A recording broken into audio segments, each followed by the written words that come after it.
Hello बच्चों, कैसे हो? बढ़िया। आप बढ़िया तो मैं भी बढ़िया। तो देखो बच्चों, आज हमें क्या पढ़ाई करनी है। आज है बेटे हमारे पास क्लास 12th का यूनिट नंबर 11 का वीडियो नंबर 12। तो बेटे ये 11वें यूनिट का 12वां वीडियो है। और इससे पहले 11 वीडियो आपको प्लेलिस्ट में भी मिल जाएंगे और नीचे बेटे डिस्क्रिप्शन में भी मिल जाएंगे। और कुछ समय बाद आई बटन में भी लिंक आ जाएगा, जहां आप यूनिट नंबर 11 को पूरा पढ़ सकते हो और अपने सुंदर से नोट बना सकते हो, जो एग्जाम में आपकी बहुत ज्यादा हेल्प करेंगे। ठीक है बेटे, तो देखते हैं आज का हमारा टारगेट क्या है। आज का हमारा टारगेट है बेटे ईथर के निर्माण की विधियां। तो हमें आज सीखना है कि ईथर किस तरीके से बना सकते हैं हम, और ईथर के भौतिक गुण। उसके बाद बेटे हम पढ़ेंगे ईथर के रासायनिक गुण, और उसके बाद हम पढ़ेंगे बेटे ईथर के उपयोग। तो इस तरीके से ईथर को हमें पढ़ना है, ईथर के बनाने की विधियां, भौतिक गुण, रासायनिक गुण और उपयोग। ठीक है बेटे, तो चलो बच्चों, जल्दी से आज की पढ़ाई शुरू करते हैं।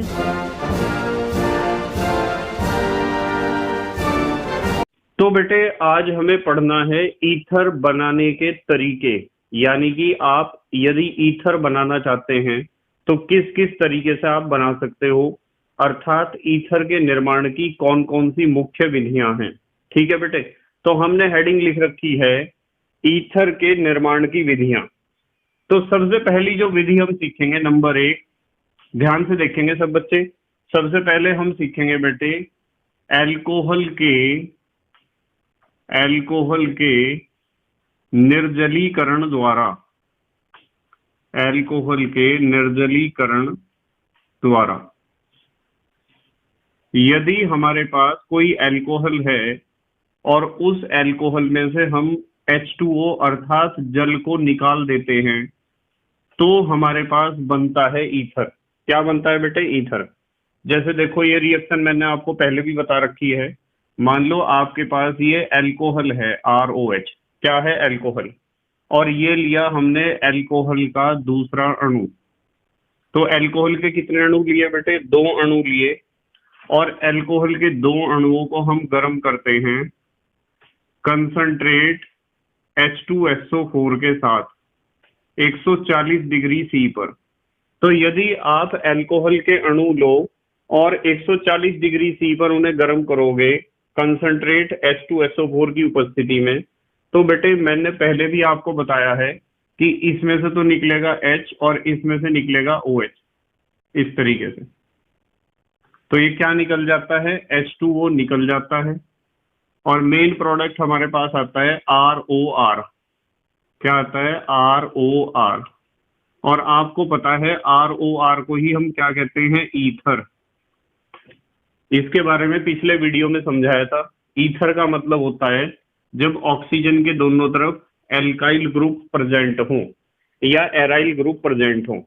जैसे इसका एक एग्जांपल आप ले सकते हो। मान लो CH3OH मिथाइल अल्कोहल है, और यहाँ भी हमने CH3OH को उल्टा लिख दिया। देखो, ये 2 अणु हैं मिथाइल अल्कोहल के। आप कह सकते हो मिथाइल अल्कोहल। तो हमने 2 अणु मिथाइल अल्कोहल के लिए, और हम इन्हें गर्म करते हैं कंसंट्रेट H2SO4 के साथ 140 डिग्री सी पर। जब गर्म करेंगे तो यहां से क्या निकलेगा बेटे? H। और यहां से क्या निकलेगा? OH। ये निकल जाएगा H2O। और आपके पास मेन प्रोडक्ट क्या आएगा? CH3OCH3। मेन प्रोडक्ट आएगा CH3OCH3। इसका नाम आपको पता है, क्या नाम है बेटे? Die methyl ether. क्या बना है बेटे? Die methyl ether. 2 मिथाइल है ना। अच्छा, इस रिएक्शन को देखो। मान लो मैं कहूं C2H5OH इथाइल अल्कोहल, और यहां भी ले लिया हमने C2H5OH। क्या है ये दोनों? किसके अणु हैं? इथाइल अल्कोहल के। ये दोनों अणु है बेटे इथाइल अल्कोहल के। और यदि आप इन्हें गर्म करते हो कंसंट्रेट H2SO4 के साथ 140 डिग्री सी पर, तो एक अल्कोहल में से H निकलेगा और एक में से OH निकलेगा। इस तरह H2O रिमूव हो जाता है और मेन प्रोडक्ट बनता है C2H5 single bond O single bond C2H5। दोनों इथाइल है ना, तो इसका नाम है डाई इथाइल ईथर। तो इस तरीके से आप बना सकते हो डाई इथाइल ईथर। और बेटे एक बात और बताऊं, बहुत बढ़िया, देखो जरा ध्यान से देखियो। मान लो आपके पास अल्कोहल है ROH, लो अल्कोहल के 2 अणु लिए मैंने, अल्कोहल के कितने अणु लिए? 2, और इन्हें आपने गर्म कर दिया एल्यूमिना के साथ। किसके साथ? एल्यूमिना। फार्मूला तो पता है आपको, Al2O3 एल्यूमिनियम ऑक्साइड। तो यदि एल्यूमिना के साथ आप लगभग 250 डिग्री सी पर गर्म करते हो तो भी बिल्कुल ऐसा ही रिएक्शन होता है, यहां से H और यहां से OH इस तरीके से निकल जाते हैं। तो यहाँ क्या बनेगा? ROR ईथर बनेगा। और साइड प्रोडक्ट को यहाँ भी तो लिख सकते हो बेटे आप H2O को, चाहे तीर के नीचे लिख दो माइनस करके, या फिर यहाँ लिख दो, एक ही बात होती है। तो इस तरीके से हमारे पास अल्कोहल से क्या प्राप्त होता है? ईथर। ठीक है बेटे, पर आपको एक बात ध्यान रखनी है, एक बात बताता हूं चलो आपको। ये हेडिंग क्या लिखी मैंने? नोट। ठीक है बेटे, तो ये जो रिएक्शंस है ना, उपरोक्त अभिक्रिया, उपरोक्त अभिक्रियाएं केवल, उपरोक्त अभिक्रियाएं केवल प्राइमरी अल्कोहल, ध्यान से देख लियो, प्राइमरी अल्कोहल लिखा है ना 1 डिग्री ROH, प्राइमरी अल्कोहल ही दिखाते हैं। क्या कौन से अल्कोहल दिखाते हैं बेटे? प्राइमरी अल्कोहल ही दिखाते हैं। सेकेंडरी अल्कोहल या टर्सरी अल्कोहल, सेकेंडरी अल्कोहल या टर्सरी अल्कोहल, इस अभिक्रिया में, इस अभिक्रिया में यदि इस तरह आप रिएक्शन ऐसा ही कराना चाहोगे सेकेंडरी अल्कोहल या टर्सरी अल्कोहल पे, तो क्या होगा? तो हमने लिखा सेकेंडरी अल्कोहल या टर्सरी अल्कोहल इस अभिक्रिया में क्या देते हैं? इस अभिक्रिया में एल्कीन, डबल बॉन्डेड हाइड्रोकार्बन देंगे, एल्कीन देते हैं। तो हमें तो एल्कीन नहीं चाहिए, हमें तो ईथर चाहिए। तो यहां हमें मिल जाता है क्या? एल्कीन। ध्यान रखना है आपको। ठीक है बेटे। अच्छा एक चीज और ध्यान रखना, आप लिख लो एक और नोट, एक चीज और ध्यान रखनी है आपको। मतलब आपको पता चल गया कि आप अल्कोहल का कंसंट्रेट H2SO4 या एल्यूमिना के साथ जब गर्म करोगे तो H2O निकलेगा और ईथर बन जाएगा। एक बात मैंने आपको बता दी कि ये रिएक्शन प्राइमरी अल्कोहल देंगे, सेकेंडरी या टर्सरी अल्कोहल नहीं देंगे। सेकेंडरी या टर्सरी अल्कोहल को यदि आप इनके साथ गर्म करोगे तो डबल बॉन्डेड हाइड्रोकार्बन अर्थात एल्कीन आपको प्राप्त होगा। ठीक है बेटे। अच्छा ये जो रिएक्शन है ना, लिख दूं चलो। अच्छा, उपरोक्त अभिक्रियाओं से मिश्रित ईथर, मिश्रित ईथर तो पता है जिनके दोनों तरफ अलग अलग प्रकार के एल्काइल ग्रुप जुड़े होते हैं, मिश्रित ईथर भी बना सकते हैं। तो आप मिश्रित ईथर भी बना सकते हो। जैसे मान लो इधर हमने CH3OH ले लिया, इधर C2H5OH ले लिया और 140 पे गर्म कर दिया कंसंट्रेट H2SO4 के साथ, तो आपको इधर CH3 मिलेगा, इधर C2H5 मिलेगा। तो इस तरह के रिएक्शंस भी हम कर सकते हैं। ध्यान रखोगे ना बेटे। तो ये तो था पहला तरीका। नंबर 2, ये नंबर 1 था ना। दूसरा तरीका देखो ईथर बनाने का क्या है। दूसरा तरीका है बेटे, जो अल्कोहल है, अल्कोहल पर डाईएजोमीथेन की क्रिया द्वारा, ध्यान से समझेंगे सब बच्चे। यदि अल्कोहल के ऊपर आपने डाईएजोमीथेन, ये लिखा अल्कोहल पर डाईएजोमीथेन की क्रिया द्वारा, यदि अल्कोहल पर आप डाई एजोमीथेन की क्रिया करते हो तो भी आपको ईथर मिल जाता है। जैसे देखो यहाँ रिएक्शन बता रहा मैं, ये हमारे पास अल्कोहल है ROH, और डाई एजोमीथेन का फार्मूला होता है CH2N2। ध्यान से देखना। तो जब रिएक्शन होती है ना, तो आप एक चीज ध्यान रखोगे, इस रिएक्शन में HbF4 या तो ये वाला उत्प्रेरक लेना है, और या फिर लेना है आपको Al2O3। दोनों में से कोई सा भी एक उत्प्रेरक ले लोगे आप, जो आपको अच्छा लगता हो। क्या होता है कि यहाँ से ये बाहर निकल जाती है N2 गैस, ये N2 गैस बाहर निकल जाएगी। तो यहाँ R, ये लिख दिया R के बाद O के बाद CH, दो तो ये रहे H और एक ये है, तो ROCH3। देखो ROR ही तो है, ईथर ही तो बना है, और साथ में कौन सी गैस निकली है? N2। ठीक है, ये जो डाई एजोमीथेन है CH2N2 होता है, यहां लिख दूं मैं ब्रैकेट में CH2N2, ये फार्मूला है डाई एजोमीथेन का। ठीक है बेटे, तो इस तरीके से रिएक्शन होती है। चाहे आप इसका एक एग्जांपल लिख सकते हो। मान लो हमारे पास CH3OH है, CH3OH का तो नाम पता है आपको, मिथाइल अल्कोहल। इसके ऊपर यदि आप CH2N2 का रिएक्शन कराते हो, किसकी उपस्थिति में? Al2O3 ले लो बस। इसकी उपस्थिति में यदि आप रिएक्शन कराओगे तो कौन सी गैस निकल जाएगी? N2 गैस निकल जाएगी। CH3 single bond O, single bond CH3, देखो 2 और 1 3, तो ये हो जाएगा CH3OCH3। क्या बना बताओ ये? CH3OCH3 का नाम तो आपको पता है, डाई मिथाइल ईथर, यही तो है नाम इसका। यहां लिख रहा हूं मैं इधर, डाई मिथाइल ईथर। ठीक है बेटे, अच्छा जल्दी से स्क्रीनशॉट लो, अगले तरीके देख रहे हैं हम बनाने के ईथर को। ले लिया बेटे स्क्रीनशॉट? ठीक है, तीसरा तरीका ध्यान से देखेंगे, विलियमसन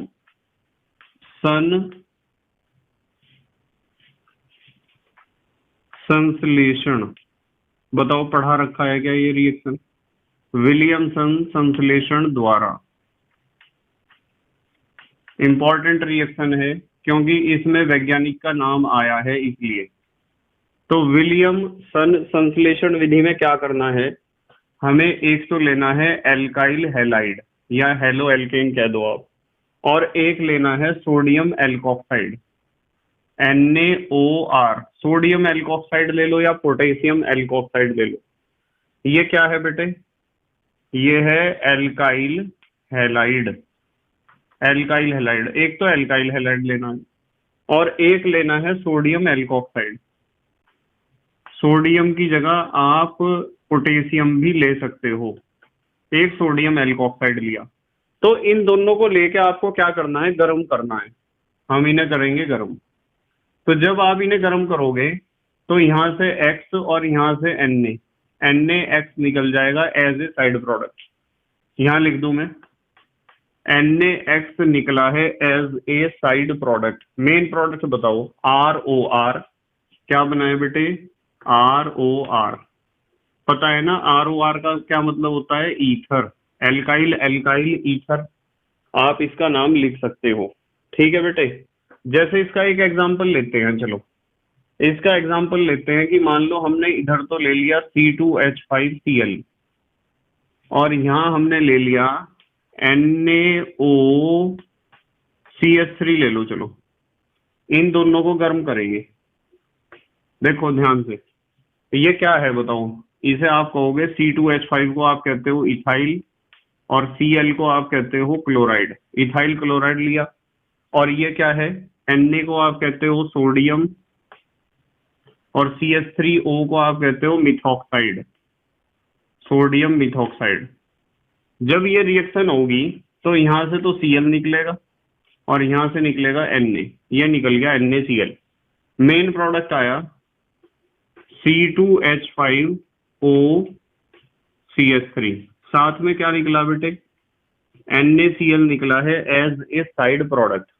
अब मुझे ये बताओ, इसका नाम इथाइल मिथाइल ईथर लिखूं या मिथाइल इथाइल ईथर लिखूं, क्या लिखूं इसका नाम बताओ। एबीसीडी के क्रम में चलना है ना। ई का, इथाइल का ई पहले आता है, मिथाइल का एम आता है बाद में एबीसीडी में। तो इसका सही नाम होगा इथाइल मिथाइल ईथर। कोई भी बच्चा इसे मिथाइल इथाइल ईथर के नाम से नहीं लिखेगा, इस चीज का आपको बिल्कुल ध्यान रखना है। अच्छा चलो, इस रिएक्शन को कर दोगे क्या आप। देखो मान लो मैं आपको कह दूं कि यहाँ तो हमारे पास CH3Br है, बताओ इसका नाम क्या है। मिथाइल ब्रोमाइड है ना। क्या नाम है बेटे इसका। CH3 का नाम होता है मिथाइल और Br का नाम होता है ब्रोमाइड, मिथाइल ब्रोमाइड। यदि मैं आपको कहूं कि इसका रिएक्शन चलो इस स्पेशल यौगिक के साथ कराते हैं, देखो कैसा यौगिक है, बताओ क्या नाम है इसका बताओ। सोडियम, और ये फिनॉक्सी ग्रुप है, सोडियम फिनॉक्साइड, C6H5O है ना बेटा ये। इसका नाम है सोडियम फिनॉक्साइड, सोडियम फिनॉक्साइड। यदि आप गर्म करोगे ना तो क्या होगा बताओ, क्या निकलेगा। यहां से निकल जाएगा NaBr। क्या निकलेगा बेटे, NaBr निकलेगा। यहीं लिख दूं, NaBr निकला है as a side product. Main product बताओ क्या बना है। बेंजीन रिंग के ऊपर OCH3 जुड़ा हुआ है। बेंजीन रिंग के ऊपर क्या जुड़ा है, OCH3। ठीक है बेटे, इसे आप क्या कहोगे, मिथाइल फिनाइल ईथर। M पहले आ रहा, P बाद में आता है ABCD। इसका नाम है मिथाइल फिनाइल ईथर। या मैंने आपको इसका एक और नाम बताया था, मैंने आपको बताया था इसका नाम एनीसॉल भी होता है। मिथाइल फिनाइल ईथर का सामान्य नाम बहुत ज्यादा प्रचलित है, एनीसॉल। ठीक है बेटे। अच्छा एक बात बताता हूँ चलो तुम्हें, बहुत बढ़िया। यहाँ हेडिंग लिखते हैं नोट, ध्यान से समझना। आपको पता चल गया विलियमसन संश्लेषण में क्या होता है। विलियमसन संश्लेषण में आप एल्काइल हैलाइड लेते हो और सोडियम एल्कोक्साइड लेते हो। दोनों की रिएक्शन जब आप आपस में करते हो तो आपको मिलता है ईथर। क्या मिलता है बेटे, ईथर मिलता है। ये बात तो समझ में आ गई सबके, हमें ईथर मिलता है। पर मैं आपको एक बहुत अच्छी बात बताता हूँ, ध्यान से देखना। मान लो RX में मैंने कोई ऐसा RX ले लिया, जरा इस एल्काइल हैलाइड को देखो ध्यान से, ये है, ठीक है, एल्काइल हैलाइड है। बताओ कैसा है, प्राइमरी है, सेकेंडरी है या टर्सरी है। आप देख रहे कि हेलोजन एटम यानी ब्रोमीन जिस कार्बन से जुड़ा हुआ है वो कार्बन कैसा है, वो कार्बन तृतीयक है, टर्सरी है। तो ये टर्सरी एल्काइल हैलाइड है, 3 डिग्री RX है। वैसे 1 2 3 4 है ना इसमें कार्बन, इसका नाम मैंने आपको सिखा रखा है 3 डिग्री 4 कार्बन है तो ब्यूटाइल और ब्रोमाइड। 3 डिग्री ब्यूटाइल ब्रोमाइड है। यदि इसके ऊपर आप रिएक्शन कराते हो ना, NaOCH3, क्या नाम है बताओ, इसका नाम है सोडियम,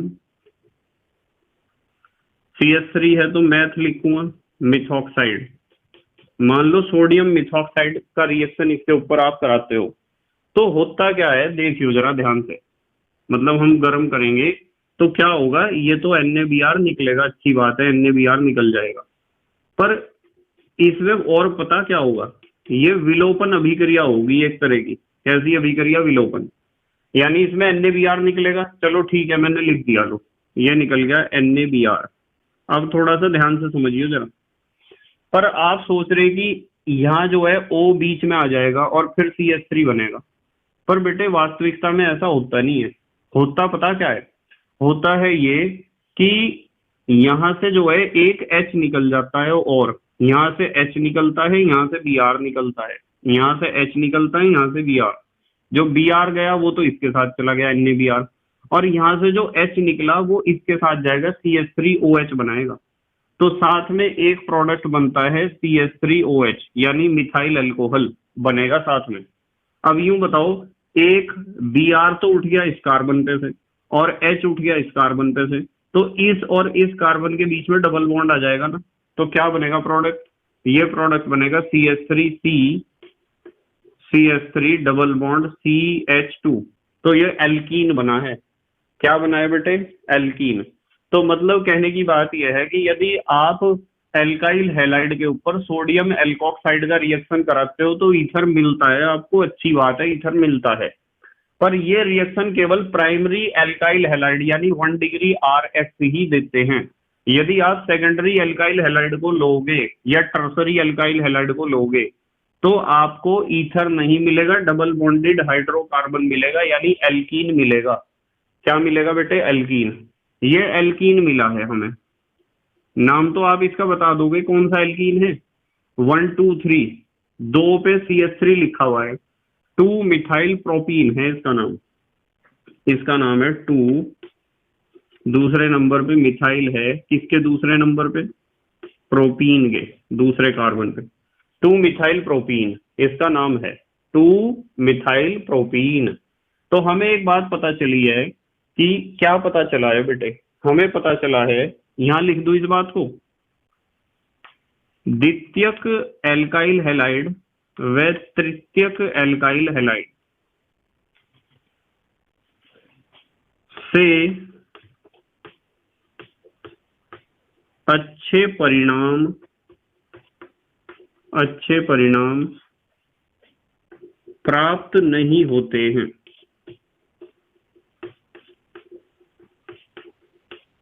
क्योंकि यहां क्या बन जाता है? एल्कीन बन जाता है। क्या बन जाता है बेटे? एल्कीन बन जाता है। चलो अच्छा, एक चीज और सीख लो आप। एक बात ये तो पता चल गया आपको कि प्राइमरी एल्काइल हैलाइड ही इस रिएक्शन को देंगे। ठीक है बेटे। अच्छा, इस रिएक्शन का नाम क्या था? देखियो जरा ऊपर, विलियमसन संश्लेषण। ध्यान से देखियो जरा, विलियमसन संश्लेषण में प्राइमरी एल्काइल हैलाइड की क्रियाशीलता का क्रम, मतलब कौन सा एल्काइल हैलाइड सबसे बढ़िया रिएक्शन देता है विलियमसन संश्लेषण में। यह भी सवाल पेपर में पूछा जाता है कभी कभार। इस क्रम को ध्यान रखना आपको कि विलियमसन संश्लेषण में प्राइमरी एल्काइल हैलाइड की क्रियाशीलता का क्रम क्या है। देखो ध्यान से देख लियो, CH3X सबसे ज्यादा क्रियाशील होता है और फिर CH3 CH2X होता है और उससे भी कम क्रियाशील होता है CH3 CH2 CH2X और फिर इस तरह बढ़ता रहेगा। यानी कि कार्बन की श्रृंखला जितनी बढ़ती जाएगी विलियमसन संश्लेषण में प्राथमिक एल्काइल हैलाइड की क्रियाशीलता उतनी घटती जाएगी। सबसे अच्छा रिएक्शन ये देगा और ये सबसे बेकार रिएक्शन देगा इन सब में, क्योंकि यहाँ जो है प्लस आई इफेक्ट बढ़ता जा रहा ना बेटे। यहाँ प्लस आई इफेक्ट कम है, एल्काइल ग्रुप का वहां बढ़ ही रहा है, तो इस वजह से पोलैरिटी चेंज होने का इफेक्ट है ये, और कुछ नहीं है। अच्छा, एक चीज और देख लो। चलो अच्छा, आप यही लिख दूं मैं इसे,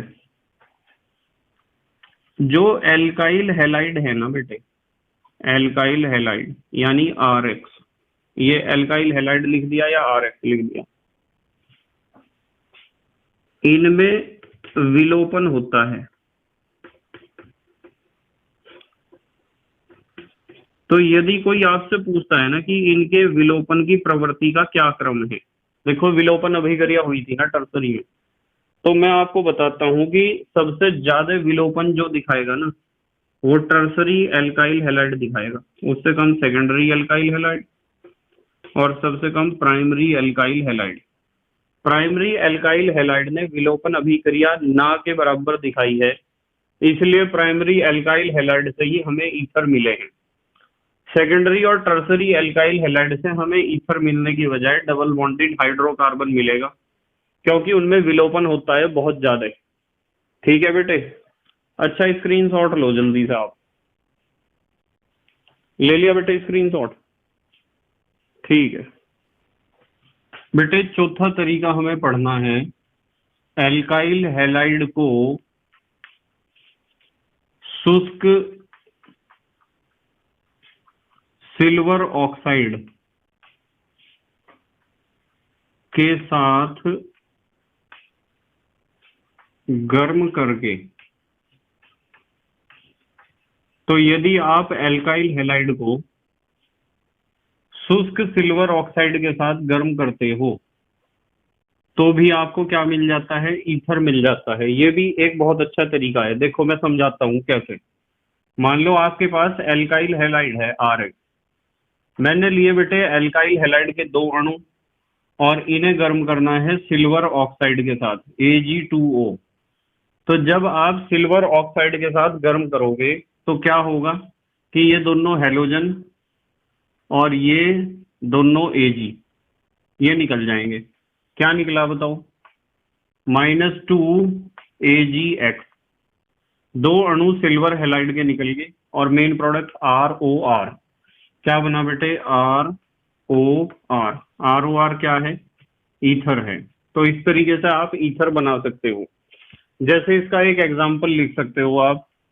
मान लो CH3Cl यानी मिथाइल क्लोराइड के अणु लिए आपने और सिल्वर ऑक्साइड Ag2O के साथ इन्हें गर्म कर दिया तो क्या होगा? यहां से दोनों Cl निकलेंगे और यहां से निकलेंगे Ag।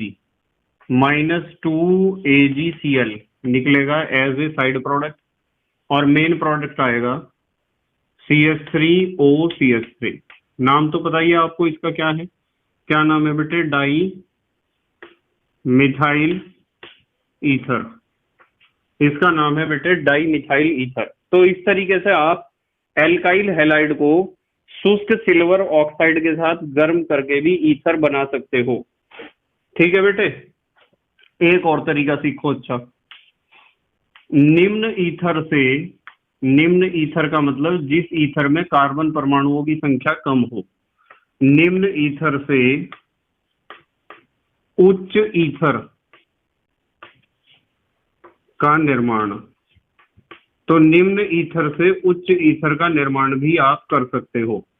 यदि आपके पास कोई ईथर ऐसा है जिसमें कार्बन परमाणुओं की संख्या कम है तो आप उससे अधिक कार्बन परमाणु वाला ईथर बना सकते हो। जैसे मैं आपको कहूं, मान लो आपके पास CH3 CH2O CH2Cl, मान लो ये है ईथर का एक हेलो प्रोडक्ट है। देखो इसका नाम क्लोरो है ना, ये क्लोरो, क्लोरो CH3O था मिथॉक्सी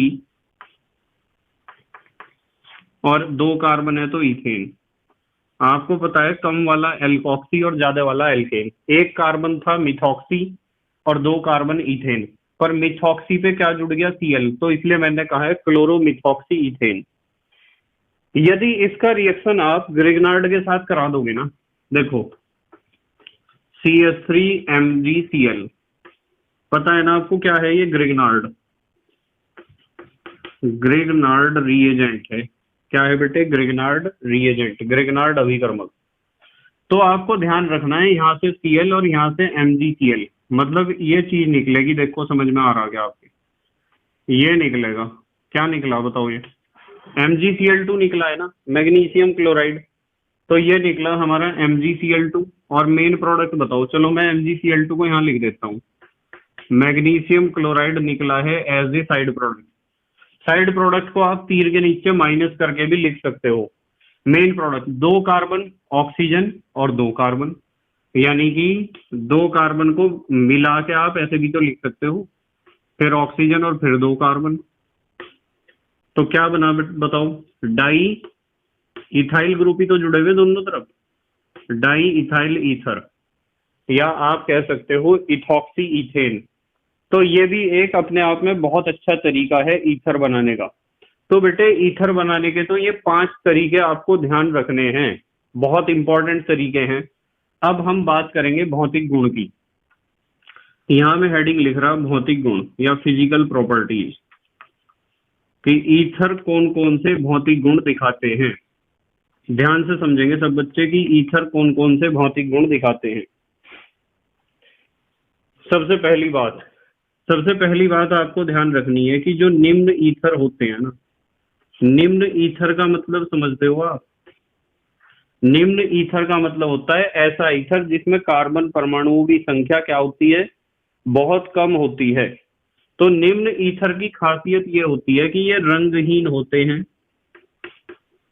रंगहीन गैस या द्रव होते हैं। ये या तो रंगहीन गैस होंगे या फिर रंगहीन द्रव होंगे। कौन? निम्न ईथर। ठीक है बेटे। दूसरी बात ध्यान रखनी है कि ये वाष्पशील होते हैं। यदि ये द्रव अवस्था में है तो बहुत जल्दी वाष्प में बदल जाएंगे, और वाष्पशील होने के साथ साथ ये ज्वलनशील भी होते हैं। याद रखोगे, वाष्पशील होते हैं और कैसे होते हैं? ज्वलनशील होते हैं। तो दो बातें तो ये ध्यान रखनी है आपको। और एक बात ध्यान रखनी है, नंबर 3, कि इनके क्वथनांक जो होते हैं ना बेटे, इनके क्वथनांक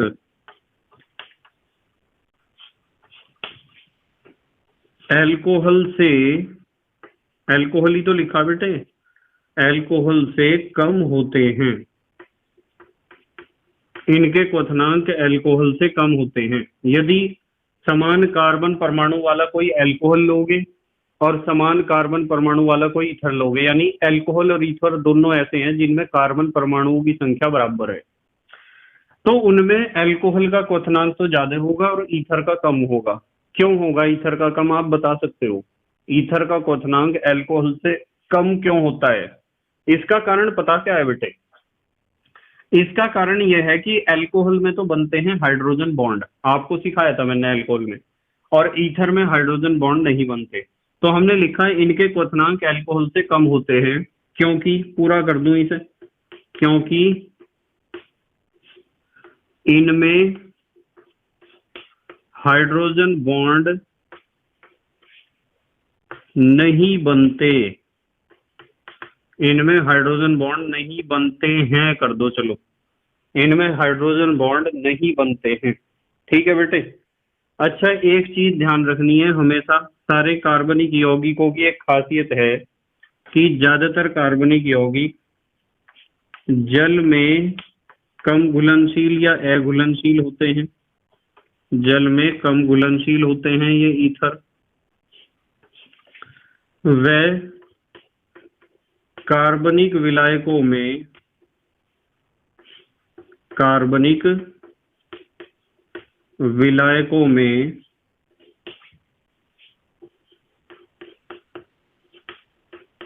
अधिक घुलनशील होते हैं। होते हैं लिख दो या हैं, घुलनशील हैं। ठीक है, जगह कम थी मेरे पास इसलिए लिखा, आप सेंटेंस चाहे पूरा बना लेना। अच्छा, एक चीज और ध्यान रखनी है आपको, ये जल से हल्के होते हैं। जल से क्या होते हैं? हल्के। इसका मतलब पता क्या है? इसका मतलब है, अर्थात इनका घनत्व 1 से कम होता है। जल का घनत्व लगभग 1 होता है ना, ठीक है, ये 1 लिखा हुआ है, 1, 1 से कम होता है, या यूं कह दो कि जल से कम होता है, ऐसा भी तो कह सकते हो आप। इनका घनत्व पानी से कम है, पानी से हल्के है तो घनत्व कम है। तो ये बेटे भौतिक गुण आपको ध्यान रखने हैं। चलो खैर, अब आते हैं हम रासायनिक गुण पे। ठीक है बेटे, रासायनिक गुणों की बात करेंगे। चलो ईथर की रासायनिक गुण, अब हम बात करेंगे ईथर के रासायनिक गुण के बारे में। और बेटे रासायनिक गुण में मैं आपको एक बात बताता हूं, हम सीखेंगे ये जो ऑक्सीजन परमाणु है ना इसमें, ईथर में ऑक्सीजन परमाणु के कारण, ऑक्सीजन परमाणु के कारण अभिक्रियाएं सीखेंगे सबसे पहले। ऑक्सीजन परमाणु के कारण कौन कौन सी अभिक्रियाएं दिखाते हैं ईथर, उनके बारे में बात करेंगे। ठीक है, आप स्क्रीनशॉट लो जल्दी से, फिर बताता हूं मैं कौन कौन सी रिएक्शन दिखाते हैं ऑक्सीजन परमाणु के कारण। ले लिया बेटे स्क्रीनशॉट? ठीक है। तो बेटे नंबर 1 पे तो हमें देखना है सबसे पहला गुण क्षारीय गुण, कि ये जो आपके ईथर हैं इनकी प्रकृति क्षारीय भी होती है। कैसे दिखाते हैं क्षारीय गुण, ध्यान से देखेंगे। मान लो आपके पास एक ईथर है C2H5O C2H5, बताओ क्या नाम है इसका, कौन सा ईथर है?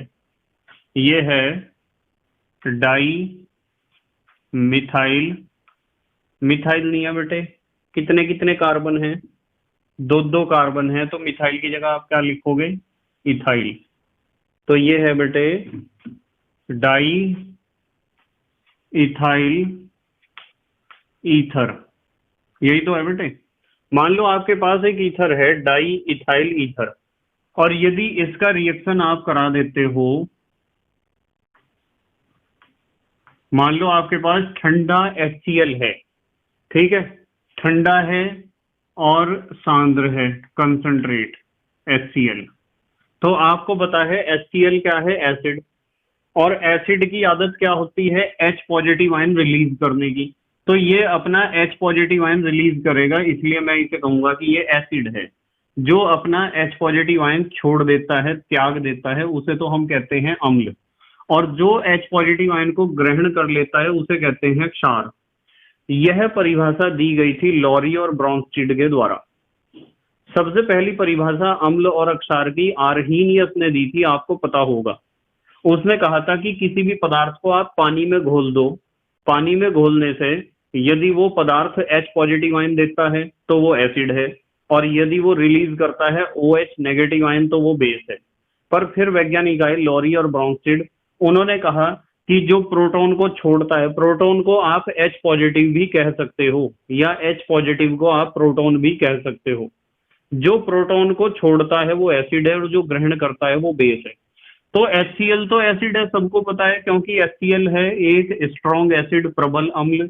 ये H पॉजिटिव आयन रिलीज करेगा, और बेटे ये उस H पॉजिटिव आयन को क्या कर लेगा? ग्रहण कर लेगा। कैसे ग्रहण कर लेगा? देखो जरा, ये C2H5 है, single bond O, single bond C2H5, इसने H पॉजिटिव आयन को ग्रहण कर लिया है और अपने ऊपर, इसके ऊपर आ गया है पॉजिटिव चार्ज।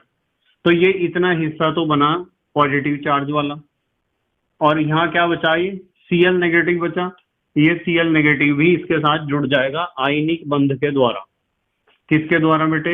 आयनिक बंध बनेगा दोनों के बीच में, इस पूरे ब्रैकेट में जो लिखा है उसके और Cl नेगेटिव के बीच में। तो इसने H पॉजिटिव आयन को ग्रहण कर लिया है, इसलिए इसकी प्रकृति कैसी है? क्षारीय है, क्योंकि इसने प्रोटॉन को ग्रहण किया है। ठीक है बेटे, इसका नाम होता है डाई इथाइल ऑक्सोनियम क्लोराइड। यहां लिख रहा मैं डाई इथाइल ऑक्सोनियम, और ये क्या है? क्लोराइड है। ये जो कंपाउंड आपके सामने बन के आया है आयनिक यौगिक है एक तरह का, इसका नाम डाई इथाइल ऑक्सोनियम क्लोराइड है। और इस रिएक्शन से हमें साफ पता चला है कि डाई इथाइल ईथर ने H पॉजिटिव आयन को रिसीव किया है, ग्रहण किया है, इसलिए वो एक क्या है? क्षार है, क्षार की तरह व्यवहार कर रहा है। अच्छा, इस रिएक्शन को देखो, आप कर लोगे क्या? मान लो मेरे पास C2H5 O C2H5 ही है, ये भी क्या है बेटे? ये भी डाई इथाइल ईथर है। मान लो हमारे पास डाई इथाइल ईथर है, और इस बार हम लेते हैं ठंडा प्लस कंसंट्रेट H2SO4। देखो H2SO4 ही तो लिखा है मैंने, H बॉन्ड HSO4। अब ये क्या होगा? सारे बच्चों के समझ में आ गया होगा रिएक्शन कैसे होगा। H पॉजिटिव आयन यहाँ जुड़ेगा, क्या होगा बेटे? ये तो C2H5 है, ये O है, और ये C2H5 है। ये इसने ग्रहण किया H पॉजिटिव आयन, जिसकी वजह से इस पे पॉजिटिव चार्ज आया, और बाहर क्या बचा बताओ? बाहर बचेगा HSO4, HSO4 नेगेटिव आयन। ठीक है बेटे, तो इससे भी हमें पता चला है कि डाई इथाइल ईथर ने प्रोटॉन अर्थात H पॉजिटिव को ग्रहण किया है। ठीक है बेटे, इसका नाम क्या होगा? अच्छा बताओ, di ethyl oxonium hydrogen sulphate, इसका नाम यहां लिख रहा है, डाई इथाइल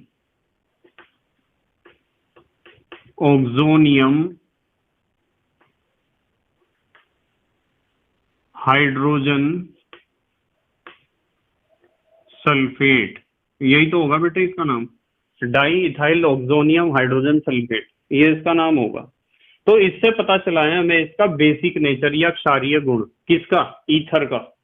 अब नंबर 2 ध्यान से समझिए, दूसरा रासायनिक गुण है। नंबर 2 में हम समझेंगे ईथीरेट का निर्माण। ये रिएक्शन भी ऑक्सीजन परमाणु के कारण ही होती है। अब ईथीरेट क्या है, कुछ बच्चे तो इसी में कंफ्यूज हो गए कि सर ये नई चीज कहां से आ गई ईथीरेट। बेटे ईथीरेट कोई ज्यादा मुश्किल चीज नहीं है, ध्यान से समझो आप। ये हमारे पास ईथर है, ROR, देखो ईथर ही है ना, किसी को डर तो नहीं लग रहा इसे देख के। बेटे ईथर है, 2 एल्काइल ग्रुप और बीच में ऑक्सीजन। अब चाहे मैं इसे सीधा करके ऐसे लिख दूं या ऐसे लिख दूं, किसी भी डिजाइन में लिख दूं, यदि ऑक्सीजन परमाणु के ऊपर 2 एल्काइल ग्रुप जुड़े होते हैं तो आपको समझ जाना चाहिए कि वो ईथर है। क्या है बेटे, ईथर। और ऑक्सीजन के पास पता है आपको 2 लोन पेयर ऑफ इलेक्ट्रॉन होते हैं, ये 2 लोन पेयर ऑफ इलेक्ट्रॉन, जब वो 2 बॉन्ड बना लेगा तो 2 ही तो बचेंगे उसके जोड़े इलेक्ट्रॉन के, एकाकी इलेक्ट्रॉन युग्म जिन्हें आप कहते हो। यदि इसका रिएक्शन मैं BF3 के साथ कराऊं, बोरोन ट्राईफ्लोराइड के साथ, जिसके पास 2 इलेक्ट्रॉनों की कमी है, बोरोन के पास बाहरी कक्षा में 3 इलेक्ट्रॉन होते हैं और फ्लोरीन के साथ 3 बॉन्ड उसने बना रखे, तो 3 दूनी 6 इलेक्ट्रॉन हो जाएंगे इसकी बाहरी कक्षा में, तो 2 की तो कमी है ही। आपको पता है बाहरी कक्षा में कितने इलेक्ट्रॉन होने चाहिए, 8, तो 2 इलेक्ट्रॉन की कमी है। तो होता क्या है, देखो जरा ध्यान से, होता यह है कि ऑक्सीजन के पास 2 लोन पेयर ऑफ इलेक्ट्रॉन पड़े हुए हैं, इसके पास फालतू है, इसे जरूरत है, तो 1 लोन पेयर ऑफ इलेक्ट्रॉन इसे दे देगा, RO, 1 lone pair of electron अपने पास रखा और 1 लोन पेयर ऑफ इलेक्ट्रॉन उप सह संयोजक बंध के रूप में दे दिया, किसे, BF3 को। देखो ये बात आपकी समझ में आती है क्या, किसे दे दिया बेटे, BF3 को उप सह संयोजक बंध के रूप में दिया है। फिर एक नए वैज्ञानिक हमारे सामने आए जिनका नाम था लुईस।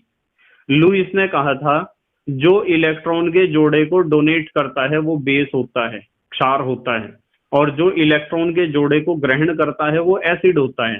तो यहाँ यूं बताओ ईथर ने क्या किया है, ईथर ने इलेक्ट्रॉन के जोड़े को डोनेट किया है, और जब ईथर ने इलेक्ट्रॉन के जोड़े को डोनेट किया है इसका मतलब ईथर क्या है, लुईस बेस है, और BF3 क्या है, लुईस क्षार है। ठीक है बेटे, इसका नाम है बोरोन ट्राईफ्लोराइड ईथीरेट, मैं यहां लिख रहा इसका नाम, बोरोन, ये B से बोरोन, ट्राई फ्लोराइड ईथीरेट, ये इसका नाम हो सकता है, बोरोन ट्राईफ्लोराइड ईथीरेट। अच्छा चलो एक रिएक्शन और बताता हूं आपको, R की जगह तो कुछ भी लिख लेना आप, चाहे CH3 लिख लेना R की जगह या C2H5 लिख लेना। मान लो आपके पास ये ईथर है R2O, देखो ईथर ही तो है, R2O ईथर होता है। यदि मैं ईथर के 2 अणु ले लूं, ध्यान से समझियो, और इसका रिएक्शन करा दूं ग्रिग्नार्ड के साथ, RMgX, ये ग्रिग्नार्ड है, पता है ना आपको ग्रिग्नार्ड, मैंने उसकी शक्ल भले ही बदल दी हो, पता होना चाहिए सबको कि ये तो ईथर है और ये है ग्रिग्नार्ड रिएजेंट। क्या है, ग्रिग्नार्ड रिएजेंट। तो यदि ये दोनों रिएक्शन करेंगे तो पक्की बात है, बिल्कुल 100%, क्या पक्की बात है, मैग्नीशियम यदि यहां बनाता है सह संयोजक बंध, मैग्नीशियम के पास 2 इलेक्ट्रॉन होते हैं, 2 उसने बॉन्ड बना लिए, 2 और 2 4 इलेक्ट्रॉन है, 4 की कमी, एक जोड़ा ये दे मारेगा, एक जोड़ा ये दो मारेगा, 4 इलेक्ट्रॉन पूरे हो जाएंगे। तो 4 और 4 8 नहीं हो जाएंगे इसके बाद, मतलब स्थिति क्या बनेगी, R2O मैग्नीशियम, यहाँ क्या जुड़ा हुआ है, एल्काइल ग्रुप, यहाँ क्या जुड़ा हुआ है, हेलोजन। भाई मैग्नीशियम के आउटर मोस्ट ऑर्बिट में कितने इलेक्ट्रॉन होते हैं, 2 इलेक्ट्रॉन होते हैं, 2 इसने बॉन्ड बना लिए, 2 2 4, बाहरी कक्षा 8 में भरती है, एक जोड़ा इसने दे दिया, एक जोड़ा इसने दे दिया, तो बताओ 4 इलेक्ट्रॉन नहीं आ गए टोटल इन दोनों से इसके पास, तो 8 इलेक्ट्रॉन हो गया आउटर मोस्ट ऑर्बिट में। तो ये जो प्रोडक्ट बना है ये भी इथीरेट है, ठीक है, ग्रिग्नार्ड रिएजेंट का इथीरेट है। आप इसे लिख सकते हो ग्रिग्नार्ड रिएजेंट इथीरेट। अब Grignard reagent etherate, Grignard reagent में जैसे एल्काइल मैग्नीशियम हैलाइड इथीरेट ऐसा लिख सकते हो, ठीक है बेटे। तो इस तरीके से इथीरेट का निर्माण भी कर सकते हैं हमारे ईथर। तो ये तो दो रिएक्शन थी ऑक्सीजन परमाणु के कारण, जो ROR में ऑक्सीजन परमाणु होता है ना, उसके कारण ये दो रिएक्शन आपको सीखनी है। अब मैं कुछ अलग तरह के रिएक्शन सिखाऊंगा आपको, ये स्टार बना दिया मैंने। अब सीखेंगे हम alkyl group, alkyl group R से ही तो लिखते हैं, के कारण अभिक्रियाएं। एल्काइल ग्रुप के कारण रिएक्शंस देखेंगे, चलो कुछ कि एल्काइल ग्रुप के कारण किस तरीके से रिएक्शन होती है ईथर में। इसमें कितने हुए हमारे, 1 2, नंबर 3 डाल लूंगा, तीसरा रासायनिक गुण। तीसरे रासायनिक गुण में हम लिखेंगे दहन। क्या लिखेंगे, दहन। बस दहन में आपको एक बात ध्यान रखनी है, मैंने पहले भी आपको समझाया है कि आपके पास कोई भी ऐसा कार्बनिक यौगिक है जिसमें कार्बन हो और हाइड्रोजन हो, मींस हाइड्रोकार्बन, चाहे वो सिंगल बॉन्डेड हो, डबल बॉन्डेड हो या ट्रिपल बॉन्डेड हो, माने एल्केन एल्कीन एल्काइन, कोई सा भी हाइड्रोकार्बन है, या फिर आपके पास कोई ऐसा यौगिक है जिसमें कार्बन हाइड्रोजन और ऑक्सीजन हो, ये 3 हो, इनमें से किसी को भी आप गर्म करोगे ना, किसी को भी गर्म करोगे तो 2 ही चीज बनेंगी, एक तो कार्बन डाइऑक्साइड बनेगा और एक वाटर बनेगा, और ऊष्मा निकलेगी तो निकल जाएगी, ठीक है। मेन चीज कार्बन डाइऑक्साइड और वाटर बनते हैं। यदि कोई ऐसा कार्बनिक पदार्थ हो जिसमें ये दोनों है, उसे गर्म करोगे तो भी CO2 और H2O बनेगा। यदि कोई ऐसा कार्बनिक पदार्थ है जिसमें कार्बन हाइड्रोजन और ऑक्सीजन भी है, उसे भी गर्म करोगे तो CO2 और H2O ही बनेगा, ध्यान रखोगे आप। तो यहाँ हमें समझना है कि ROR ईथर, ईथर में क्या होता है, ईथर में कार्बन होता है, हाइड्रोजन होता है, ऑक्सीजन। तो यदि आप इसका दहन करोगे, यदि आप इसे ऑक्सीजन के साथ यानी जलाओगे, दहन करोगे ऑक्सीजन के साथ, तो क्या बनेगा बेटे, कार्बन डाइऑक्साइड बनेगा, पानी बनेगा और थोड़ा ऊष्मा निकलेगा। हीट तो निकलेगा ही, जलने पर ऊष्मा तो निकलता ही है। जैसे आपसे कोई पूछ लेगी इसे C2H5 OC2H5 die ethyl ether को आप जला दो, यानी कि ऑक्सीजन की उपस्थिति में ही तो जलेगा वो, तो क्या बनेगा, तो सीधी बात है, आपको लिख देना है कार्बन डाइऑक्साइड बनेगा, पानी बनेगा और ऊष्मा बनेगा। रिएक्शन को बैलेंस करने की कोई भी जरूरत नहीं है, बिल्कुल भी कभी आप रिएक्शन को बैलेंस करने के चक्कर में लग जाओ, और यदि टाइम है तो आप बैलेंस कर लेना, कोई दिक्कत नहीं है। अच्छा जल्दी से स्क्रीनशॉट लो, अगले रिएक्शन बताऊंगा एल्काइल ग्रुप वाले। ले लिया बेटे स्क्रीनशॉट, ठीक है। नंबर 4 पे हम पढ़ेंगे बेटे हैलोजनीकरण।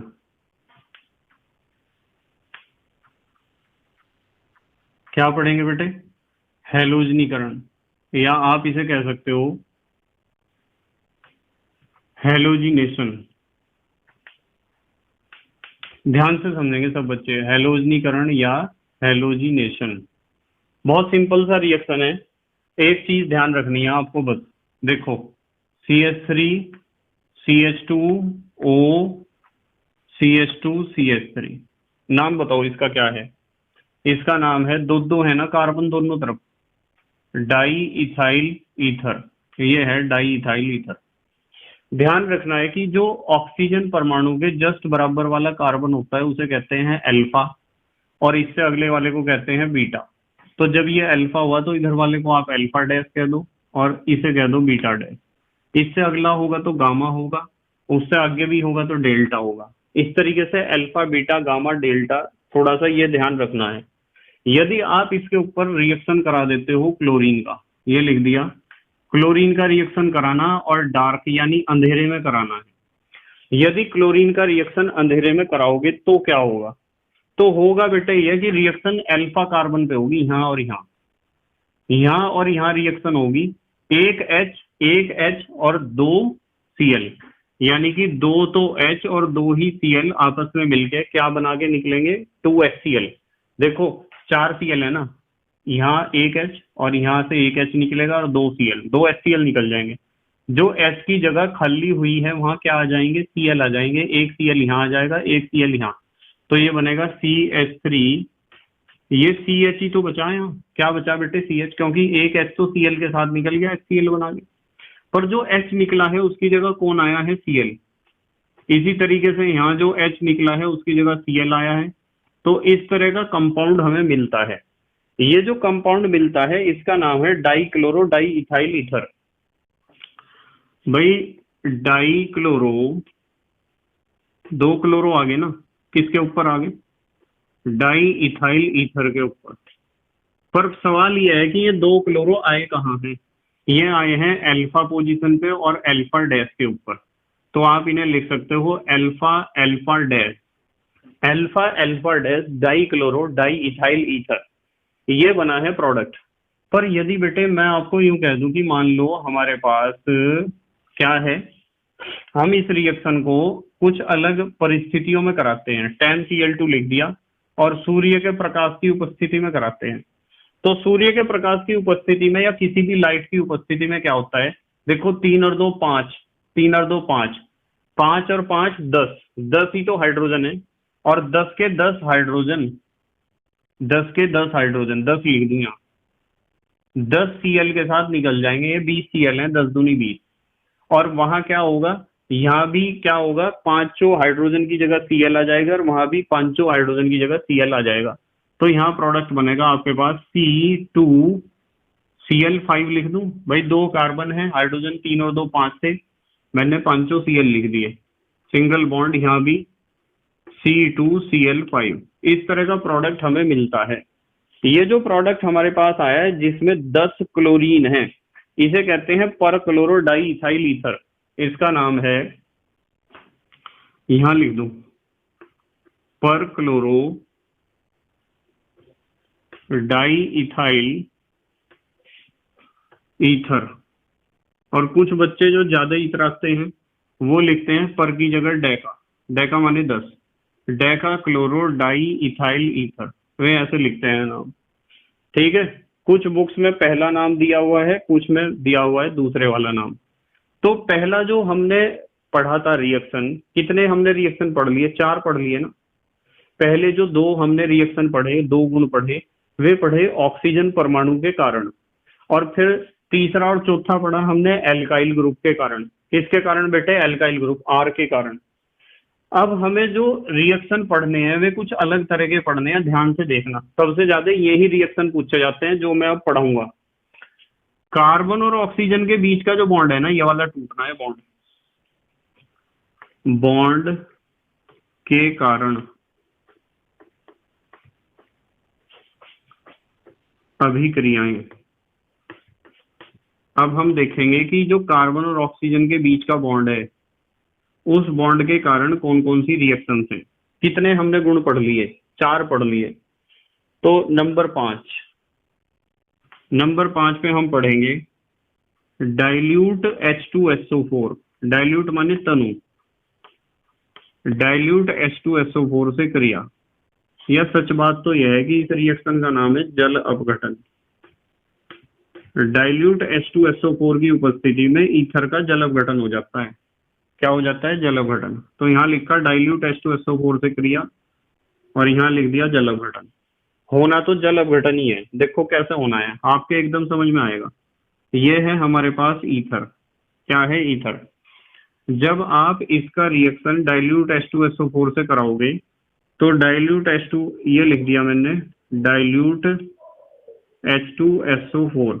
तो जब रिएक्शन डाइल्यूट H2SO4 से कराओगे ना बेटे, तो ये हिस्सा रिएक्शन करेगा, यहाँ से बॉन्ड टूट जाएगा, इधर H और इधर OH। बताओ, यदि मैं कह दूं ये R डैश है, मान लो ये CH3 है, ये C2H5 है, एक तो ROH बनेगा, एक R डैश OH बनेगा, एक तो एल्कोहल बनेगा ऐसा और एक एल्कोहल बनेगा ऐसा। समझ रहे आप, तो दो तरह के अल्कोहल का मिक्सचर आपको मिलेगा। चलो एक एग्जांपल ले रहे हैं इसका, एक CH3OC2H5। देखो अब समझ में आएगा, दोनों अलग अलग है ना। यदि आप इसका जल अपघटन करोगे, पानी में घोल रखा है डाइल्यूट H2SO4, तो ये बॉन्ड टूट जाएगा। इधर ये रिएक्शन करेगा ना H और OH, एक तो बनेगा CH3OH और दूसरा क्या बनेगा बेटे, C2H5OH। तो ये तो बना मिथाइल अल्कोहल, एक तो मिथाइल अल्कोहल बना, एक बना इथाइल अल्कोहल। ठीक है, तो पांचवा तो गुण ये ध्यान रखना है। अब नंबर 6 पे आ जाओ आप। नंबर 6 पे हमें पढ़ना है गर्म व सांद्र। सांद्र को कंसंट्रेट कहते हैं ना, गर्म व सांद्र H2SO4 से क्रिया। इसे ध्यान से देख लेना सब बच्चे।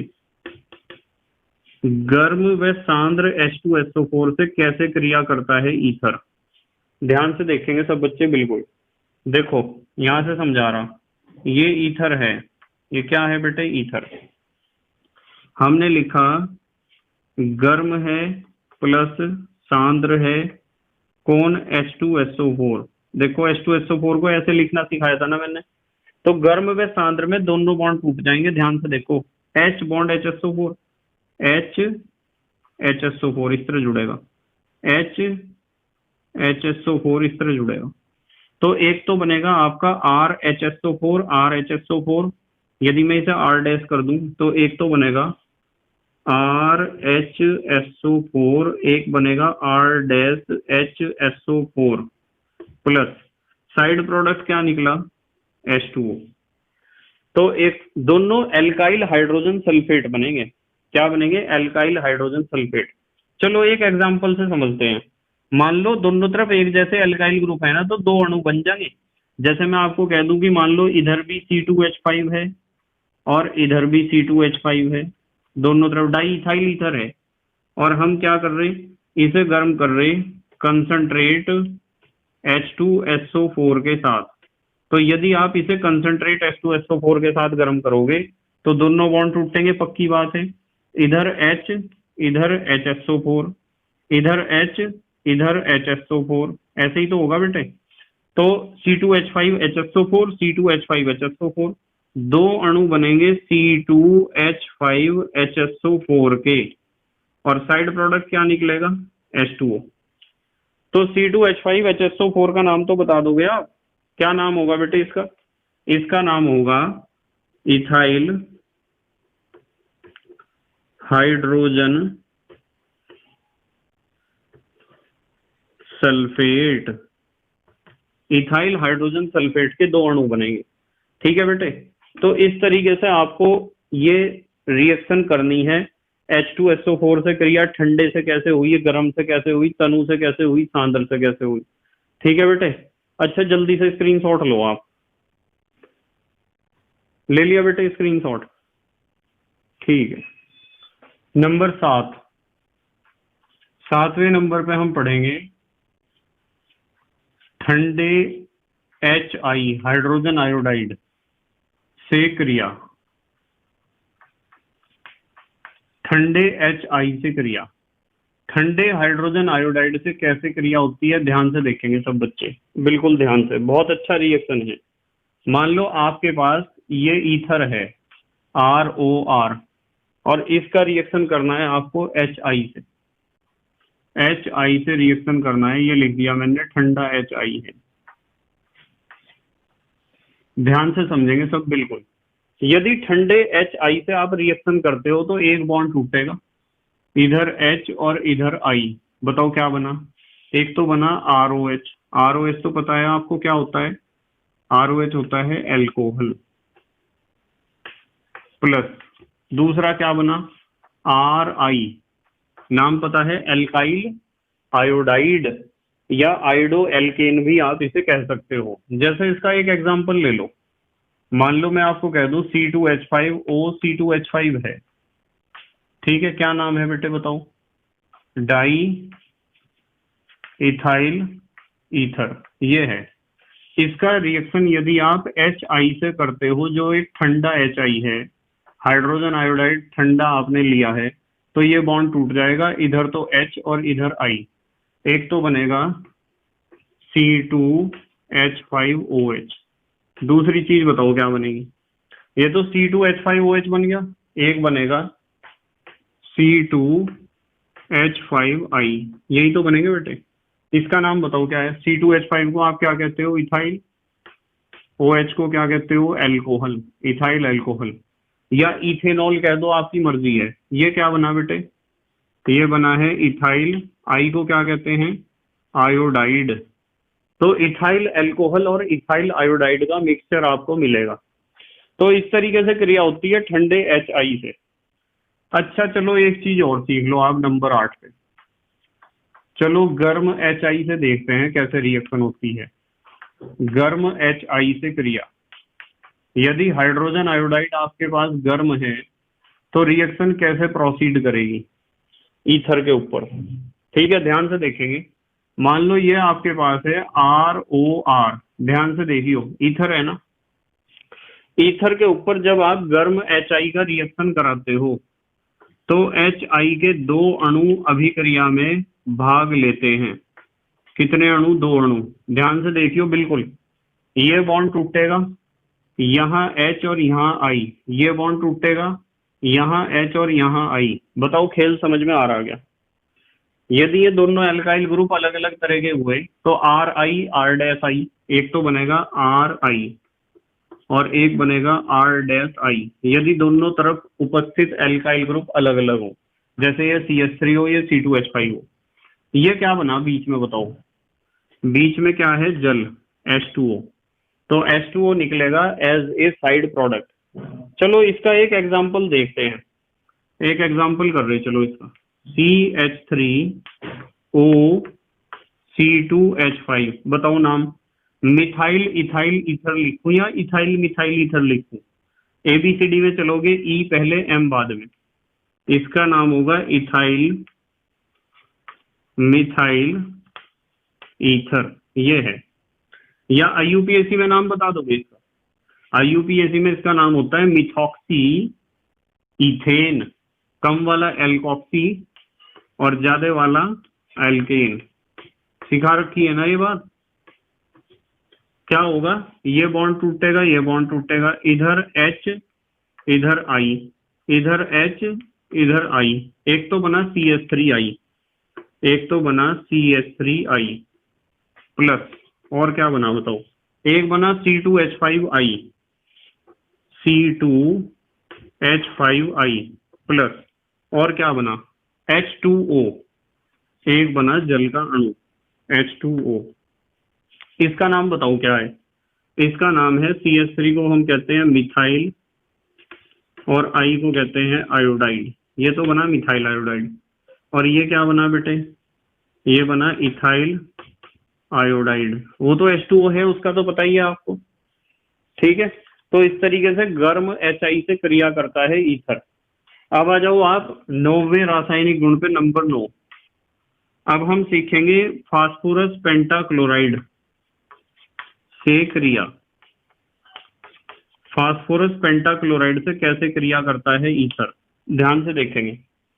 यहां से समझा रहा, मान लो आपके पास ईथर है, चलो दोनों एल्काइल ग्रुप अलग अलग ले लें, इसे R ले लो, इसे R'। जब इसके ऊपर आप PCl5 का रिएक्शन करते हो तो कई बार सिखा रखा है आपको PCl5 से क्रिया। तो ऑक्सीजन के दोनों तरफ के बॉन्ड टूट जाते हैं, एक Cl इधर जुड़ेगा, एक Cl इधर जुड़ेगा, बीच में जुड़ेगा P और Cl3, RCl बनेगा, ये लिख दिया RCl प्लस, R'(Cl) बनेगा, ये लिख दिया R'(Cl) प्लस, ये बनेगा PuCl3, फास्फोरस ऑक्सी ट्राइक्लोराइड। इसका एक एग्जांपल ले ले, चलो एग्जांपल ले ले, C2H5O C2H5, इसके ऊपर रिएक्शन कराना है PCl5 का। इसका नाम पता है आपको क्या है? Die ethyl ether. ऑक्सीजन के दोनों तरफ के बॉन्ड टूट जाएंगे, एक Cl इधर, एक Cl इधर, बीच में PCl3, C2H5Cl बना, C2H5Cl बना, तो 2 लिख दूं जब दोनों तरफ एक जैसे एल्काइल हैलाइड बने। साथ में POCl3 बनेगा, POCl3, इसका नाम बता सकते हो आप। C2H5 का मतलब इथाइल और Cl का मतलब क्लोराइड, ये बना आपका इथाइल क्लोराइड। क्या बना बेटे? Ethyl chloride. ठीक है, अच्छा स्क्रीनशॉट लो, जल्दी से अगले रिएक्शन बताऊंगा फिर। ले लिया बेटे स्क्रीनशॉट? ठीक है, नंबर 10 पे हम सीखेंगे बेटे, नंबर 10 पे एसिटाइल क्लोराइड। फार्मूला लिख दूं, CH3COCl से क्रिया। देखो एसिटाइल क्लोराइड से कैसे क्रिया करता है ईथर, बहुत अच्छा रिएक्शन है, एकदम समझ में आएगा आपके। एसिटाइल क्लोराइड से क्रिया ध्यान से देखेंगे सब बच्चे। देखो ROR ईथर है ना, क्या है बेटे? ईथर। इसके ऊपर रिएक्शन करना है हमें CH3COCl का, यहां लिख दूं CH3COCl। तो जब आपको इसका रिएक्शन करना है तो एक चीज ध्यान रखनी है कि यहां आपको उत्प्रेरक लेना पड़ेगा ZnCl2, या तो आप ZnCl2 ले लो, नहीं तो आप AlCl3 भी ले सकते हो। तो क्या होता है बेटे, ये वाला बॉन्ड यहां से टूटेगा और इसके ऊपर अटैक करेगा। कैसे अटैक करेगा देखो, यहां तो जुड़ेगा, इधर तो मैं जोड़ता हूं CH3CO, ये वाला हिस्सा नीचे जोड़ रहा हूं मैं, CH3CO तो इधर जुड़ जाएगा और Cl इधर जुड़ जाएगा। एक तो बनेगा CH3COOR, एक तो बना CH3COOR, और दूसरा क्या बना? RCl। बताओ ये क्या है? एल्काइल एसीटेट, नाम लिख दूं इसका, एल्काइल एसीटेट। और ये क्या है बेटे? ये है R का मतलब एल्काइल और Cl का मतलब क्लोराइड, एल्काइल क्लोराइड। तो इस तरह रिएक्शन होती है। चलो एक एग्जांपल लेते हैं इसका भी। मान लो R की जगह मैं C2H5 ले लूं, तो हमारे पास ईथर कुछ ऐसा होगा। बताओ क्या नाम है इस ईथर का? इसका नाम है डाई इथाइल ईथर।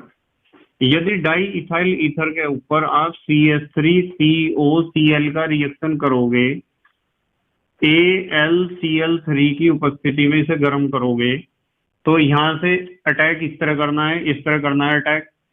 CH3CO तो इधर जुड़ेगा और Cl इधर। ध्यान से देखियो, CH3COO C2H5, एक तो बनेगा CH3COO C2H5। दूसरी चीज बताओ क्या बनेगी? एक बनेगा C2H5Cl, C2H5Cl। इसका नाम बताओ क्या है? Ethyl acetate. C2H5 को इथाइल ही तो कहते हैं, इथाइल एसीटेट। एक तो ये बना, ये क्या बना बताओ? ये बना इथाइल क्लोराइड। क्या बना बेटे? Ethyl chloride. ठीक है, कर लोगे इस रिएक्शन को? एसिटाइल क्लोराइड से इस तरीके से रिएक्शन करते हैं, एस्टर बनता है इसमें। देखो एस्टर ही तो बना, RCOO। ध्यान रखना है कि ये एक एस्टर है, तो इस रिएक्शन को आप एस्टरिफिकेशन भी कह सकते हो। अच्छा चलो नंबर 11 पे एक रिएक्शन और ले रहे, ऐसा ही रिएक्शन है। अब हम करेंगे बेटे एसिटिक एनहाइड्राइड। एसिटिक एनहाइड्राइड ऐसा होता है, देखो CH3CO ऐसा ही तो होता है, से क्रिया। ये रिएक्शन भी ध्यान से समझ लियो। एसिटिक एनहाइड्राइड से कैसे क्रिया होगी, ध्यान से समझेंगे सब बच्चे। देखो ये लिखा मैंने ईथर, ROR, ईथर लिखा। इसका रिएक्शन मुझे एसिटिक एनहाइड्राइड से कराना है, CH3CO और यहाँ लिख दिया O। यदि एसिटिक वही लोगे आप AlCl3 ले लो या फिर आप ZnCl2 ले लो, एक ही बात है। एक बॉन्ड तोड़ दो, ये तो यहाँ से टूट रहा है, यहाँ से टूट रहा, किस तरह होगी रिएक्शन देखियो जरा। यहाँ जो है बेटे ओ आर तो यहाँ जोड़ दिया लो मैंने, और ये आर जोड़ दिया यहाँ, क्या बना CH3COOR, CH3COOR। तो दो अणु बने CH3COOR के, और एल्काइल CH3COO एसीटेट। तो एल्काइल एसीटेट के दो अणु बनते हैं, ये भी क्या है, एस्टर ही तो है बेटे। तो इस रिएक्शन को भी आप एस्टरिफिकेशन कह सकते हो, क्योंकि इसमें भी क्या बना है, एस्टर बना है। जैसे C2H5O C2H5, नाम बताओ कौन सा ईथर है, डाई इथाइल ईथर, यही तो है। इसका रिएक्शन करना है एसिटिक एनहाइड्राइड के ऊपर, ये एसिटिक एनहाइड्राइड है। उत्प्रेरक आपका वही है, AlCl3 ले लो या ZnCl2 ले लो। ये यहां से तोड़ना बॉन्ड, यहां से तोड़ना, ये C2H5O तो यहां जोड़ना, C2H5O,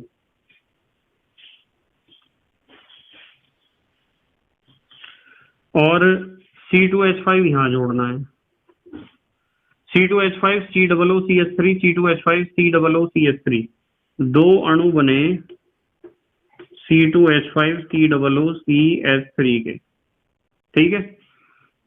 या इसे ऐसे नहीं लिखते, चलो कभी आप कंफ्यूज हो जाओ, इसे हम लिखेंगे दो अणु बने CH3COO C2H5 लिखो, CH3COO C2H5, ठीक है। अब नहीं कंफ्यूज होने के। इथाइल एसीटेट,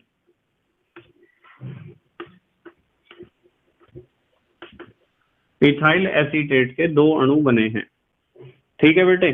तो इस तरीके से रिएक्शन होती है एसिटिक एनहाइड्राइड से, यहाँ भी एस्टर ही बनता है। चलो नंबर 12 पे आ रहे हैं हम। अब हम सीखेंगे निर्जलीकरण। निर्जलीकरण इंग्लिश में क्या कहते हैं, डिहाइड्रेशन। क्या कहते हैं बेटे, डिहाइड्रेशन। निर्जलीकरण या डिहाइड्रेशन के बारे में बात कर रहे हैं। चलो देखो कैसे होगी रिएक्शन, बहुत बढ़िया रिएक्शन है, ध्यान से समझियो। CH3 CH2O CH2 CH3, बताओ क्या नाम है, दो दो कार्बन वाला है, डाई इथाइल ईथर, यही तो है बेटे। यदि आप इसे एल्यूमिना के साथ गर्म करोगे ना, Al2O3 350 डिग्री C पर, तो क्या होगा, ध्यान से देखियो, यहां से H और यहां से H और यहां से O निकलेगा, H2O। जब तो निर्जलीकरण कह रहे हैं हम इसे, क्योंकि इसमें जल निकलता है। तो बताओ, ये तो बॉन्ड गए ना दोनों, और यहां से ऑक्सीजन गया, तो CH2 यहाँ बचा, CH2 यहाँ बचा, CH2 डबल बॉन्ड CH2, और ऐसा ही यहाँ है, CH2 CH2 बीच में डबल बॉन्ड आ जाएगा, दो अणु बनेंगे। नाम बताओ इसका क्या है, इसका नाम है, दो कार्बन है एथ और डबल बॉन्ड है इन, या आप इसे कह सकते हो इथाइलीन। इथाइलीन भी तो कहते हैं इसे, एथिलीन एथिलीन। C2H4 ही तो है बेटे, क्या है ये, C2H4, एथिलीन गैस के दो अणु हैं, ठीक है बेटे। अच्छा स्क्रीनशॉट लो जल्दी से, अगले रिएक्शंस बताऊंगा फिर मैं। ले लिया बेटे स्क्रीनशॉट, ठीक है। नंबर 13 पे हम पढ़ेंगे बेटे कार्बन मोनोऑक्साइड से क्रिया। कार्बन मोनोऑक्साइड है बेटे, जितना बड़ा C लिखा है उतना ही बड़ा O भी होना चाहिए, तो होता है कार्बन मोनोऑक्साइड। और यदि C आपने बड़ा लिख दिया, O लिख दिया छोटा, फिर वो कार्बन मोनोऑक्साइड नहीं होता है फिर वो क्या होता है, कोबाल्ट। तो इस चीज को ध्यान रखना है आपको कि कोबाल्ट लिख रहे हो या कार्बन मोनोऑक्साइड। बहुत सिंपल सा रिएक्शन है, ये आपके पास ईथर है, क्या है, ईथर। इसके ऊपर कार्बन मोनोऑक्साइड का रिएक्शन कराना है, CO का।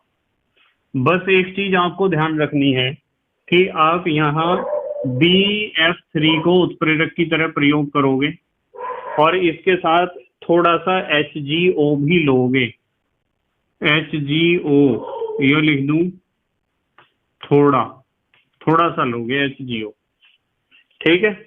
और टेम्परेचर ध्यान रखना है 125 से 180 डिग्री C टेम्परेचर होना चाहिए। तो बहुत सिंपल सा रिएक्शन है। क्या होता है कि ये CO जो है इसके बीच में एडजस्ट हो जाता है, प्रोडक्ट बनता है RCOOR। हो गया ना बीच में एडजस्ट। RCOOR क्या है बताओ? एस्टर है। क्या है बेटे? एस्टर। एस्टर ही तो बना है।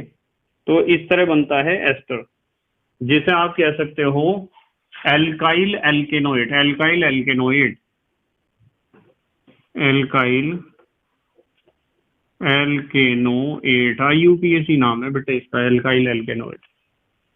ठीक है, चलो इसका एक एग्जांपल ले लेते हैं तो ज्यादा समझ में आ जाएगा आपके।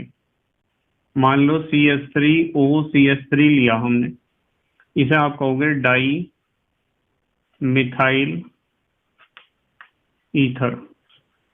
इसके ऊपर कार्बन मोनोऑक्साइड का रिएक्शन कराया, बोरोन ट्राइफ्लोराइड HgO की उपस्थिति में 125 से 180 डिग्री C टेम्परेचर रखा। क्या बनेगा बताओ? CH3COOCH3, यही तो बनेगा। क्या नाम है? Methyl acetate. बस मैं इसका सामान्य नाम ही लिखूंगा, मिथाइल एसीटेट। ठीक है, यदि IUPAC लिखोगे ना तो मिथाइल इथेनोएट, 2 कार्बन है ना, मिथाइल इथेनोएट, ये है IUPAC नाम, मिथाइल इथेनोएट। ठीक है बेटे, तो ये रासायनिक गुण याद रखना है आपको ईथर के। अब छोटी सी चीज और पढ़ लो, एक पढ़ लो आप उपयोग। ईथर के मुख्य उपयोग कहाँ कहाँ हैं? ईथर कई तरह के होते हैं। एक तो मुख्य रूप से हम पढ़ेंगे CH3 वाला और एक C2H5 वाला, यानी di methyl ether, di ethyl ether, इन सब ईथर की बात कर रहे हैं हम कॉमन रूप से। तो उपयोग में सबसे पहले आपको ध्यान रखना है, नंबर 1 यहां से लिख दूं। नंबर 1 तो आपको ध्यान रखना है निश्चेतक के रूप में। निश्चेतक यानी बेहोश करने वाला। कुछ बच्चे कह रहे होंगे कि सर इसकी तो जरूरत ही नहीं, हम तो वैसे ही पढ़ पढ़ के ही बेहोश हो गए। निश्चेतक के रूप में बेटे क्लोरोफॉर्म से ज्यादा अच्छा है ये ईथर, क्लोरोफॉर्म से ज्यादा अच्छा है, इसलिए इसका प्रयोग किया जाता है क्लोरोफॉर्म के स्थान पर। वो थोड़ा ज्यादा खतरनाक है क्लोरोफॉर्म। तो निश्चेतक के रूप में शल्य चिकित्सा में, जिसे आप कहते हो ऑपरेशन, इसमें प्रयोग होता है। नंबर 2 प्रशीतक के रूप में भी प्रयोग होता है। प्रशीतक, प्रशीतक के रूप में, तो प्रशीतक के रूप में भी प्रयोग किया जाता है ईथर का, ठंडा करने के लिए। और एक आपको पता ही है भाई, द्रव यदि वो होगा, द्रव अवस्था में होगा, तो उसमें किसी भी कार्बनिक पदार्थ को आप घोल सकते हो, तो कार्बनिक विलायक के रूप में भी इसका प्रयोग होता है। कार्बनिक विलायक के रूप में भी इसका प्रयोग होता है। बहुत सारी ऐसे कार्बनिक पदार्थ हैं, पेंट, वार्निश वगैरह, जिन्हें आप घोल सकते हो इसके अंदर। अच्छा बेटे, एक चीज और ध्यान रखनी है कि कृत्रिम सुगंध बनाने में भी प्रयोग किया जाता है। कृत्रिम सुगंध का मतलब तो समझते हो आप? सु का मतलब समझते हो? सु का मतलब अच्छा, और कु का मतलब क्या होता है? बुरा। सु का मतलब अच्छा, कु का मतलब बुरा। पर हर जगह हर एक नियम अप्लाई नहीं कर सकते आप। जैसे मैं आपको कहूं सु का मतलब अच्छा है, जैसे सुगंध, और कु का मतलब बुरा है, जैसे कुगंध या दुर्गंध कह दो आप पर यदि मैं हर जगह आपको कहूं कि सु का मतलब अच्छा है, तो ये बात सच नहीं है। जैसे मैं कहूं कि सुअर और कुंवर, तो कुंवर कहोगे तो कुंवर साहब ज्यादा अच्छा है, कु से अच्छा अर्थ निकल रहा है। और यदि कु की जगह सु लगा दिया तो सुअर साहब, ये तो बहुत गंदा मतलब है। ठीक है, तो इस तरीके से आप जो है ध्यान रख सकते हो। बस आपको थोड़ा सा ज्ञान होना चाहिए हिंदी का। हिंदी में तो आप काफी इंटेलिजेंट हो वैसे। हिंदी का तो आप जो है तैयारी भी नहीं करते पूरे साल, जब एग्जाम आता है जब ही करते हो तैयारी, क्योंकि आपको पूरा कॉन्फिडेंस है। मान लो आपके पास एल्कोहल है बेटे, ये लिख दिया एल्कोहल। तो एल्कोहल में ईथर जब हम मिलाते हैं ना, एल्कोहल और ईथर को आपस में मिलाते हैं, तो ये जो मिश्रण तैयार होता है ना, इस मिश्रण का एक खासियत है कि ये पेट्रोल के तरह काम करता है, पेट्रोल के समान। यानी कि आप इसे गाड़ियों में भर के चला सकते हो, स्कूटर, मोटरसाइकिल, कार, बस, ट्रक को, जहाँ जो चीज पेट्रोल से चलती है उसे आप अल्कोहल और ईथर के मिश्रण से चला सकते हो। और इस मिश्रण को पता क्या कहते हैं? इस मिश्रण को कहते हैं नेटेलाइट। क्या कहते हैं? नेटेलाइट के नाम से इस मिश्रण को जाना जाता है। कौन से मिश्रण को? अल्कोहल और ईथर के मिश्रण को। ठीक है बेटे, तो हमारे देश के प्यारे प्यारे बच्चे जल्दी से स्क्रीनशॉट लेंगे। ले लिया बेटे स्क्रीनशॉट? ठीक है, तो बेटे मुझे उम्मीद है कि आज का टॉपिक आपके समझ में आया होगा। हमने समझा है ईथर बनाने की विधियां, भौतिक गुण, रासायनिक गुण और उपयोग। अब कल मैं किसी एक ईथर को स्टार्ट करूंगा। ठीक है, जैसे मैं स्टार्ट कर सकता हूँ डाई इथाइल ईथर को, या फिर मैं एनीसोल को स्टार्ट कर सकता हूँ, जिसे आप कहते हो मिथाइल फिनाइल ईथर। कोई सा भी एक ईथर या दोनों ईथर कल खत्म कर दूंगा। मैं अपनी तरफ से पूरा प्रयास करूंगा। आप भी बेटे अपनी तरफ से प्रयास करते रहो, मेहनत और ईमानदारी से पढ़ाई करोगे तो देखना, इस बात की पूरी पूरी गारंटी है कि एक दिन आप अपना भविष्य बहुत ज्यादा उज्जवल कर लोगे। और आप उस दिन मेरे पास एक मैसेज करोगे या फोन करोगे कि सर आज मैं अपनी जिंदगी में सफल हो चुका हूँ। और बेटे मुझे गुरु दक्षिणा के रूप में किसी भी वस्तु की आवश्यकता नहीं है, मुझे तो सिर्फ एक फोन कॉल या एक मैसेज की आवश्यकता है। जब आप अपनी जिंदगी में सफल व्यक्ति बन जाओगे उस समय मेरे पास एक मैसेज कर देना बस कि सर आज मैं सफल हो चुका हूँ। मेरे लिए सबसे बड़ी गुरु दक्षिणा वही होगी। ठीक है बेटे, तो thank you very much for watching this video. Okay, bye.